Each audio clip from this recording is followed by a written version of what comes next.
This is Red Dog Terrain. Welcome back to the shed. Today we're building Carol's Cottage.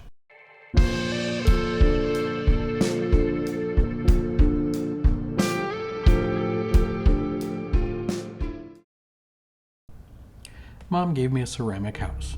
She thought I could use it for D&D. As much as I appreciated, the scale was way off, so I figured I would remake it. This is a fairly simple build, nothing really new or outlandish. However, I've never tried to recreate something like this.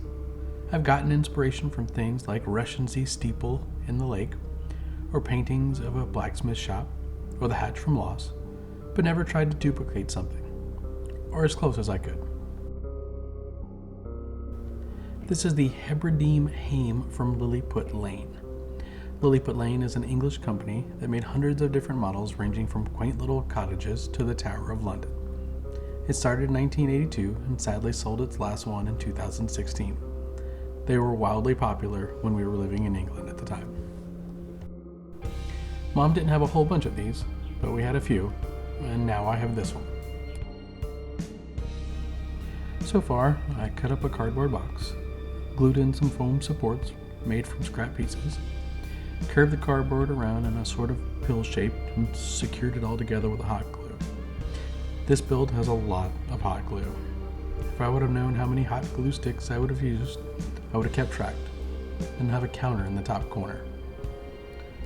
Once again, using scraps, I cut a bunch of bricks. On the model, most of the stones are square.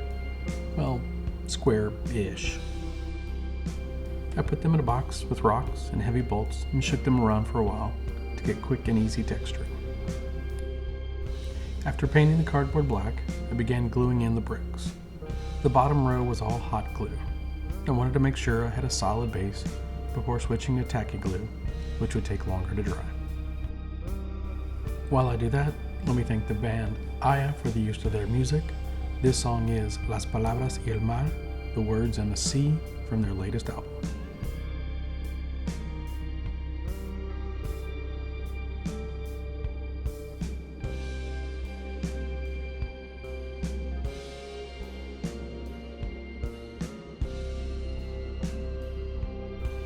I glued in some 3D printed windows, courtesy of my local library, which has a 3D printer that people can use for free. I also made a simple door. On the original model, the door doesn't have a handle or knob. I don't know how these people get in and out of their home.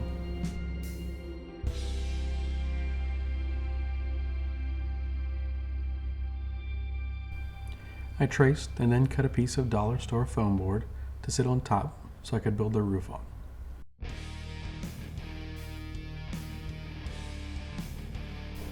While I have a moment, I would like to acknowledge some very talented and patient young crafters I recently met. Cash, Alexander, Hope, Francisco, Dagan, Violet, and Caitlin. It was truly a pleasure.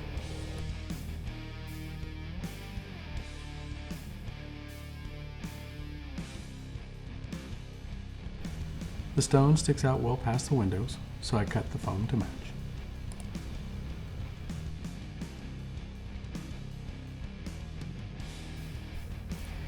The roof is just cardboard folded over and glued in. After that, I made these meddlesome little chimneys. This cottage has 3 fireplaces. In a house that small, that seems like a fire hazard. I want to give a shout out to all the crafters who participated in our vertical challenge build from the previous episode. Cleric's Creations, Crafty Cave, Dirty Basement Terrain, Carl Makes Stuff, Questboard Terrain, Nira Mothra, and Dungeons & Chronics. This was great connecting with the other crafters, and we're already scheming for the next one.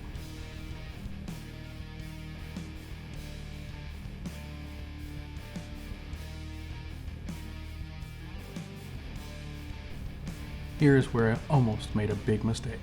I started gluing the thatch on the roof, but luckily realized I hadn't painted the underneath yet.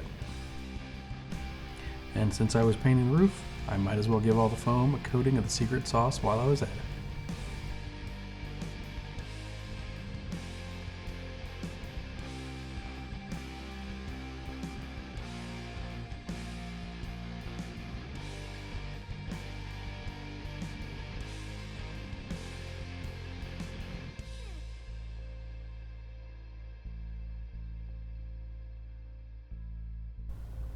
The thatch is just cheap paintbrushes. I cut off all the bristles, gave some of them a brown wash for color variation, and then glued them on.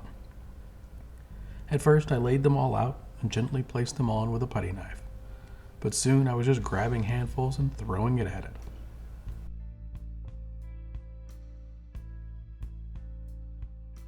I filled in a few of the patchy spots and then gave the roof line a haircut. In the end, I think this turned out really good. However, if you're going to do this, just need to know that you'll have to do several coats of icy purple alcohol and watered down glue to secure the bristles. I think I did it 4 times. I painted up the windows and the doors.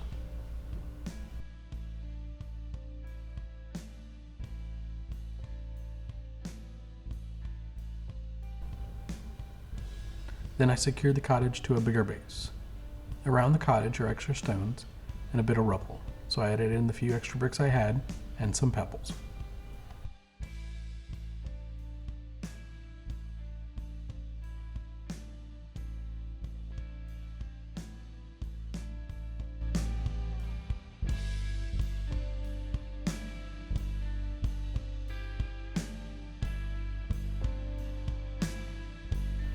Here in Louisiana, we have Mardi Gras, and that means lots of Mardi Gras beads. These little barrel beads are perfect for the 3 barrels outside.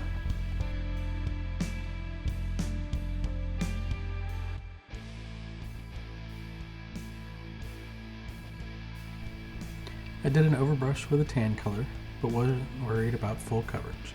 I wanted the gray and the black to stick out a bit.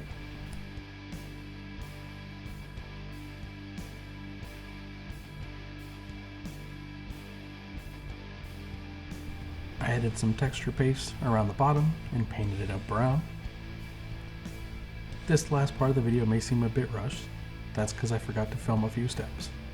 I'm going to blame the hard freeze we have. When my personal heater broke, the temperature inside the shed was 22 degrees. My brain was frozen.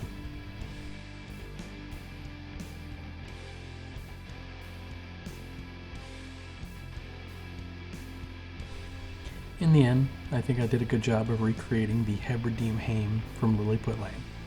Thanks for the inspiration, Mom.